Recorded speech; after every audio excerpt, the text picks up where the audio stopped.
Como é que se garante atendimento médico para mais de 100 milhões de pessoas de graça? Bom, em 2012, o Brasil publicou um documento que tentava responder exatamente a essa pergunta gigantesca.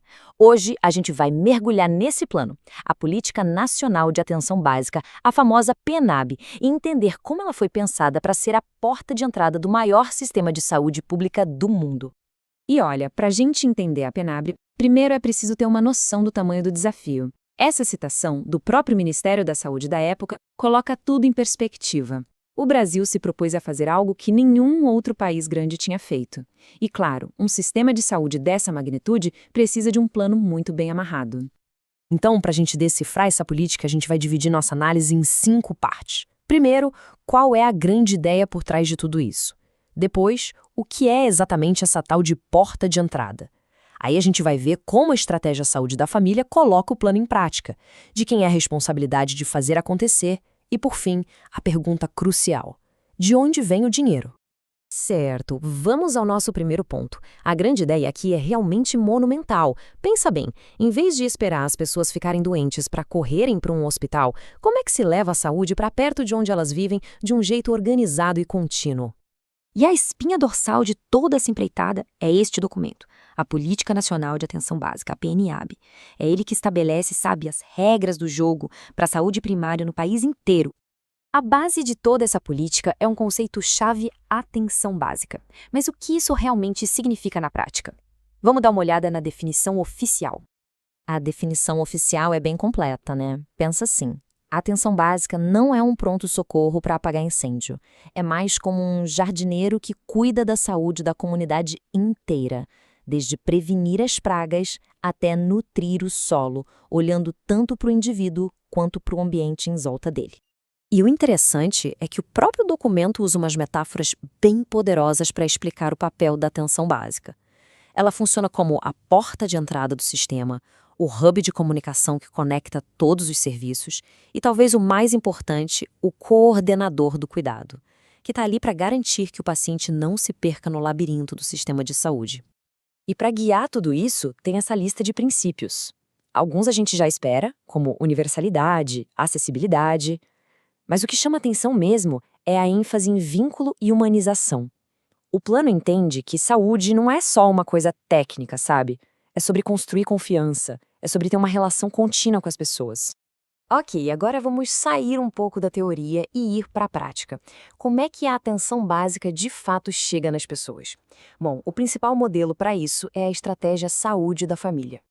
E a PNAB deixa isso bem claro. A estratégia saúde da família não é só mais uma opção, não. Ela é a estratégia prioritária.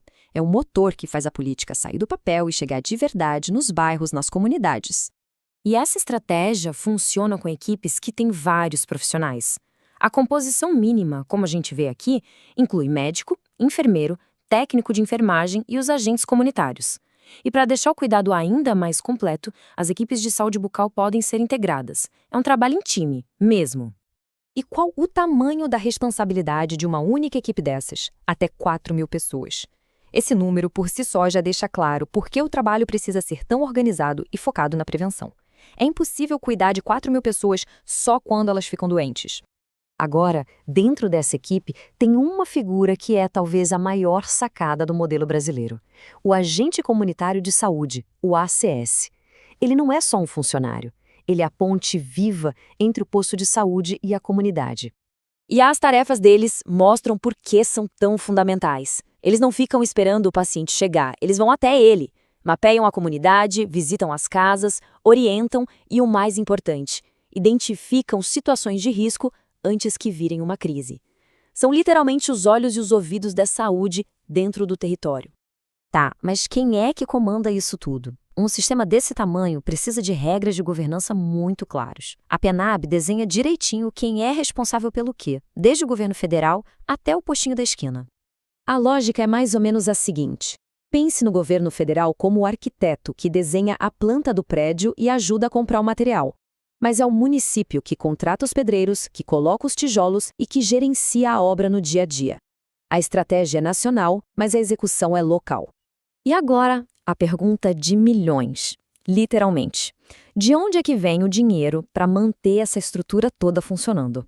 A resposta é que a conta é dividida. A PNAB estabelece o que se chama de responsabilidade tripartite. Isso quer dizer que a União, os estados e os municípios, todos eles, têm o dever de colocar dinheiro na mesa para que o sistema não pare. E o interessante é que o dinheiro que vem do governo federal não é só um cheque em branco. Como a gente vê aqui, ele é dividido de forma estratégica. Uma parte é por número de habitantes, outra parte financia programas específicos e, olha que importante, uma fatia funciona como um incentivo para quem apresenta os melhores resultados. É um jeito de usar o dinheiro para direcionar a qualidade. Mas a gente sabe, né? Um país do tamanho do Brasil não pode ser tratado como se fosse uma coisa só. Como é que o sistema se adapta para atender a população em situação de rua numa cidade grande ou uma comunidade isolada lá na Amazônia? Um exemplo brilhante dessa adaptação são as equipes de consultório na rua. Elas são basicamente equipes de atenção básica móveis que levam o cuidado diretamente para a população em situação de rua, que muitas vezes não consegue chegar numa unidade de saúde fixa.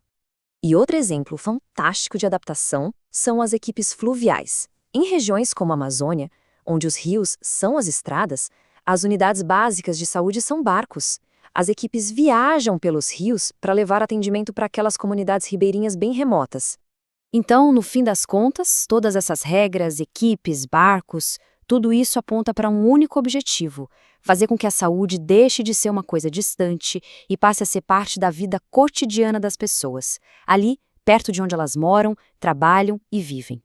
Isso tudo nos traz uma reflexão final. Este é um plano de 2012, mas a pergunta que ele tenta responder continua sendo uma das mais urgentes e atuais que existem. Como é que se transforma a promessa de saúde para todos, de um ideal no papel, para uma realidade concreta na vida de cada cidadão? Essa é uma busca que, na verdade, nunca termina.